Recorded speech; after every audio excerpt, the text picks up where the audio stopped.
Hello students, this is the fourth video of the series CC4 Unit 4. So in today's video I will be talking about glycolysis. Now before this, let's do a quick revision. This is the diagram that I had made in the previous video. I would highly recommend you to please go back and watch the previous video, that is my third video, and then come back here. Yet I'll be explaining this one again. Now here you can see that I've told you that one glucose will be converted into 2 pyruvate, not converted actually, will be broken down and split into 2 pyruvate molecule, and this entire process is called as glycolysis, which takes 10 steps to reach to this stage. Now today we will discuss about this entire process, the glycolysis, having this 10 steps or 10 reactions. So to begin with, let's start with some basic information about glycolysis. Glycolysis it comes from a Greek word, glykos and lysis. Glykos means sweet or sugar, and lysis means breaking down or splitting. Now in this case, this sweet or sugar represents the carbohydrate which will be broken down, which is glucose. It will be broken down into 2 pyruvate.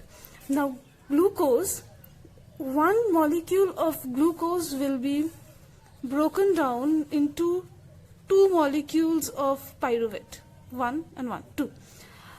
Now this glucose molecule, it has got 6 carbon, and pyruvate has got 3 carbon each. So this 6 carbon molecule will be broken down into 3 carbon molecule of pyruvate.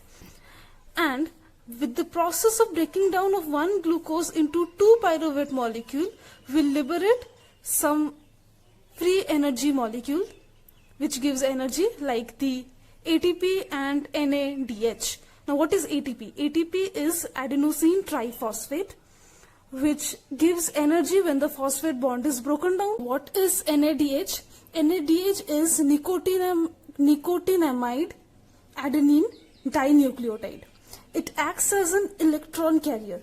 So for the whole process we can say that one molecule of glucose is degraded by a series of enzyme catalyzed reaction and will form or yield 2 molecules of 3 carbon compound pyruvate. Now during the sequential reaction of glycolysis, some of the free energy released from the glucose is conserved in the form of ATP and NADH. This is the process which I will be explaining soon. Now this entire process of glycolysis has been divided into 2 phases, preparatory phase and payoff phase. Each of these phases has got 5 reactions each. Now why these steps are called as the preparatory phase or the payoff phase, I will be coming back to this later on after we finish the discussion. And also we will be able to know that exactly how many ATP or NADPH is formed after the entire reaction has completed. So let us begin with glycolysis. So the first thing that will take place is the glucose will be taken up by the cell. This is the plasma membrane, and this one is a glucose transporter called as GLUT, G-L-U-T. There are 4 kinds of GLUTs, GLUT1, GLUT2, GLUT3, GLUT4. You will come to know about it later on. So here what will happen is that this glucose, it will enter inside the cell through a glucose transporter. So now this entire process of glycolysis will start in the cytoplasm side. Okay, so after the glucose has entered inside the cell, the first step will begin. Glucose gets phosphorylated into glucose 6-phosphate. Now glucose is a 6 carbon molecule. Glucose 6-phosphate is also a 6 carbon molecule, but the extra thing that it has got is this phosphate group. It gets a phosphate group. Now where does this phosphate comes from? The phosphate comes from an ATP. The ATP is taken up and it's converted into ADP. ATP means adenosine triphosphate, so it has got 3 phosphate, and in ADP, adenosine diphosphate, that means it has got 2 phosphate. So 1 phosphate is lost from ATP. That phosphate comes and joins with the glucose, converting this glucose into glucose 6 phosphate. Now why 6? Because this phosphate gets attached to the glucose at the 6th position, that is on the 6th carbon. So this is the first step in which this transition from glucose to glucose 6 phosphate is helped with an enzyme called as hexokinase. Next is step number 2. In this, the 6 carbon which is 6 glucose 6 phosphate will become fructose 6 phosphate. Now I'm giving this kind of simple because this particular reaction is reversible, that is fructose 6 phosphate can be reversed back into glucose 6 phosphate, and the previous reaction was not reversible, so just a single arrow. Now this particular reaction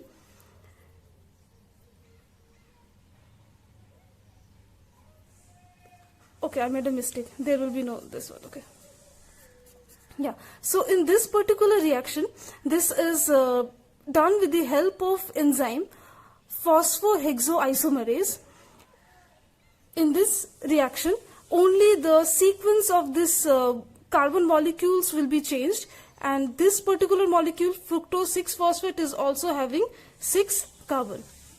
And this particular step does not require any energy, nor does it liberate any energy. Now going to the third step. In the third step, fructose 6 phosphate, which is a 6 carbon molecule, will become fructose 1,6 bisphosphate. This is a single direct reaction because it cannot be reverted back. In this case, what will happen? Now this one was having a phosphate at the 6 number carbon. This one will have 2 phosphates having 1 carbon at the 1 position and another one as a 6th position. This is also a 6 carbon molecule. Now from where does this extra phosphate comes? It will come from the ATP. So the ATP will be converted into ADP.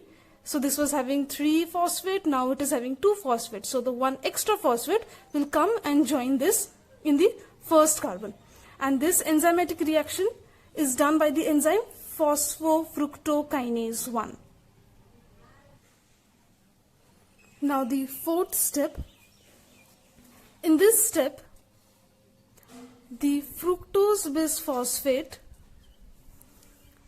this was a 6 carbon molecule. This breaks down into 3 carbon molecule and 3 carbon molecule each with the help of enzyme aldolase, and the 2 3 carbon molecules that are formed are dihydroxyacetone phosphate and glyceraldehyde 3 phosphate. These are the 2 3 carbon molecules that are formed in the fourth step with the help of enzyme aldolase by the splitting or the lysis of fructose 1,6 phosphate. Now in the fifth step, the dihydroxyacetone phosphate will be converted into glyceraldehyde 3 phosphate with the help of enzyme triose phosphate isomerase. So now this is also a 3 carbon molecule, and with this the preparatory phase or the first phase ends. Now at the end of preparatory phase, finally we have 2 molecules of glyceraldehyde 3 phosphate having 3 carbon each. So this entire 5 steps are called as, this particular phase is called as preparatory phase. Now why is it called a preparatory phase? I will come back to this. Now here, so ultimately after the glucose has entered and has gone till 5 steps, finally we got 2 molecules of 3 carbon glyceraldehyde 3 phosphate, which will now move on to the payoff phase. So now in the payoff phase, I hope you can see this here in the end, this glyceraldehyde 3-phosphate that were prepared at the end of the preparatory phase, these two molecules which is having 3 carbon will go to the payoff phase. So this glyceraldehyde 3-phosphate, there are actually 2 molecules of glyceraldehyde 3-phosphate. I'll show this in another color. Okay, I'll use black. So in bracket 2 means there are 2 molecules of glyceraldehyde 3-phosphate, but each of these molecules are of 3 carbon each. Now this one, so this forms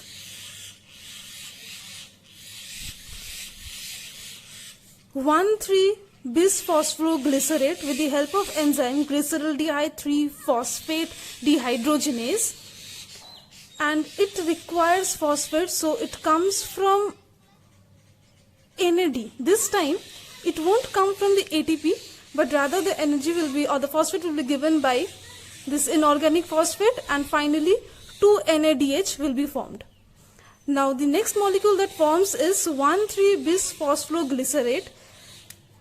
Also 2 molecules will be formed because there are 2 molecules of glyceraldehyde 3-phosphate. So it will form 2 molecules of 1,3-bisphosphoglycerate, and both these molecules have 3 carbon each. So this was the 6th step. Now moving on to the 7th step, this 1,3-bisphosphoglycerate will change into 3-phosphoglycerate with the help of enzyme phosphoglycerate kinase. This is also a reversible reaction. Now this has already started giving up energy. It will give back ATP. How? This ADP will be converted into ATP by giving some phosphate, by adding some phosphate group which it had taken previously.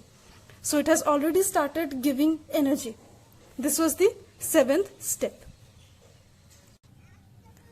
And one more thing, it also has, this is also like 2 molecules because there were 2 1,3-bisphosphoglycerate. So there will be 2 molecules of 3-phosphoglycerate, and these are also having 3 carbon each.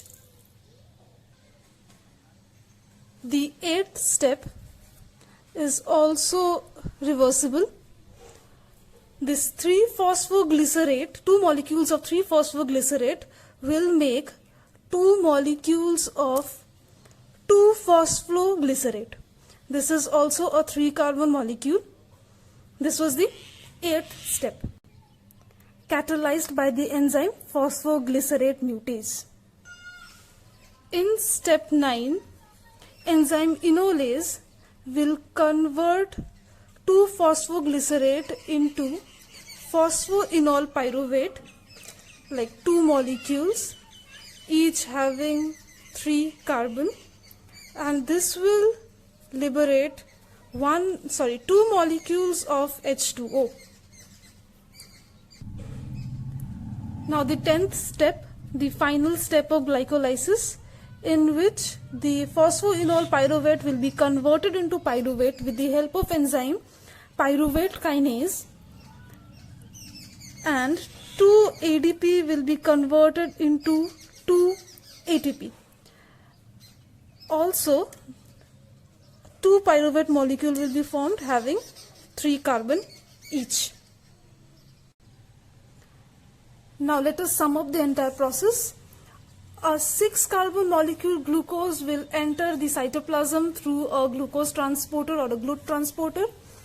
This will be converted into 6 molecules of glucose 6-phosphate by hexokinase. Here ATP will be taken and ADP will be released. Then glucose 6-phosphate will be converted into fructose 6-phosphate, again 6 carbon. Fructose 6-phosphate will take up ATP and will liberate ADP, that is, it is taking up energy, and will form fructose 1,6-bisphosphate, which is again 6 carbon. In the next step, this fructose 1,6-bisphosphate will be broken down into dihydroxyacetone and glyceraldehyde 3-phosphate, which are 3 carbon molecule each. Now, this dihydroxyacetone will be converted into glyceraldehyde 3-phosphate. So now we have two molecules of 3-carbon glyceraldehyde 3-phosphate, which will go to the payoff phase. Now in the payoff phase, 2 molecules of glyceraldehyde 3-phosphate will become 1,3-bisphosphoglycerate. Here it will give back 2 NADH. In the next step, 1,3-bisphosphoglycerate will give 2 ATP to form 3-phosphoglycerate. Then 2-phosphoglycerate will be made. Then phosphoenol pyruvate, and finally pyruvate will be formed. In this last step also we will get 2 ATP. So you can see that in the preparatory phase here 1 ATP is taken up, and here also 1 ATP is taken up in step 1 and step 3. So in preparatory phase, ATP is taken up by the molecule, so energy is being taken rather than given. In preparatory phase, they will take 2 ATP for preparing. So it is called as preparatory phase. And in the payoff phase, that means they give energy. In this case, in the sixth step, they will give 2 molecules of NADH, which is electron donor or electron carrier, you can say, and it will form 2 ATP in the 7th step and finally 2 ATP in the 10th step. Now since it has already used up 2 ATP, so if we subtract 2 ATP from this, so finally the gain from this entire process of glycolysis is by the breaking down of 1 glucose, finally we are able to get 2 molecules of NADH and 2 molecules of ATP. So the preparatory phase is the phase in which energy of ATP is invested to raise the free energy. They take up 2 ATP molecule, and in the payoff phase energy is gained as we gain 2 NADH and 4 ATP. So therefore the names come from their payoff phase in which we are gaining energy, and preparatory phase in which we are preparing, therefore we are giving energy. Now let's sum up. So we are getting 2 NADH, 4 ATP, and we are losing 2 ATP. So the final result that we gain from this entire process is we get 2 ATP and 2 NADH. This is the amount of ATP and NADH we get at the end of glycolysis. So this was the entire process of glycolysis. If you want to read this process or this entire glycolysis in very detail, then you can refer to the Principles of Biochemistry by Nensel and Cox, Leninger. And if you want to just have a little bit simpler version, then you can study this glycolysis from Karp. And if you have any further query, please do contact me, and I really want to have some feedback whether you are able to understand or not. So please let me know if there is any problem. Thank you.